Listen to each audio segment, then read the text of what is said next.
এটি আজিমপুরের China building এর গলি। এই গলির ভেতরে তেমন বড় কোনো স্কুল নেই, কিন্তু তারপরও সারাক্ষণই এখানে চোখে পড়ে স্কুল কলেজগামী শিক্ষার্থীদের আনাগোনা। কারণ এখানে কয়েক গজ পরপর চোখে পড়ে বিভিন্ন নামধারী কোচিং সেন্টার। এরা অগ্রণী স্কুল অ্যান্ড কলেজের শিক্ষার্থী। 1:30টা পর্যন্ত স্কুলে ক্লাস করার পর এরা আলাদাভাবে পড়তে একই স্কুলের শিক্ষকের কাছে আবার এসেছে এই কোচিং সেন্টারে। এর কারণ হিসেবে বলা হচ্ছে, শ্রেণীকক্ষে ঠিকমতো সৃজনশীল বিষয়গুলো পড়াতে পারছেন না শিক্ষক। স্কুলে সৃজনশীল কিছু ভালো করে বোঝাইতে পারতেছে না, এই জন্য আমাদের কোচিংয়ে আসতে হচ্ছে। বেশিরভাগ সৃজনশীল করানো হচ্ছে না। পাশের আরেকটি কোচিং সেন্টারে দেখা গেল ভিকারুন্নিসা নূন স্কুল অ্যান্ড কলেজের শিক্ষার্থীদের।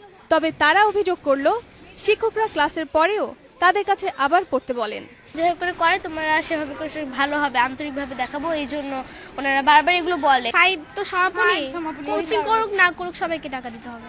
এটি ভিকারুন্নিসা নূন স্কুল অ্যান্ড কলেজের এক শিক্ষকের বাসা। ভেতরে দেখা গেল প্রায় বাসা জুড়েই রয়েছে ছাত্র পড়ানোর ব্যবস্থা। এই শিক্ষক দাবি করলেন এটি তার বসার ঘর, তবে তিনি জানালেন শিক্ষার্থীদের তিনি তার কাছে পড়তে বাধ্য করেন না। এখানে না এখান থেকে দেয় কত থেকে গেছে, কত কোচিং আছে এই বিল্ডিং, কত বিল্ডিং আছে দেখবেন সব কিন্তু দেখবেন। ওই যে ওইখানে তারুণ বসে আছে, আমার কাছে আমার নাম বলছে।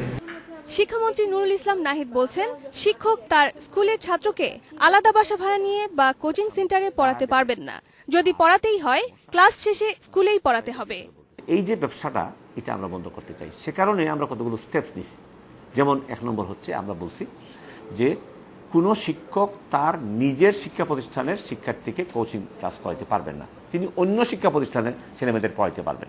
কোনো শিক্ষক সরকারি নির্দেশনা যদি না মেনে চলেন, তার বিরুদ্ধে ব্যবস্থা নেওয়ার বিষয়টি শিক্ষা আইনে রাখা হবে বলে জানান শিক্ষামন্ত্রী। Rokeya Lita, independent news, Dhaka.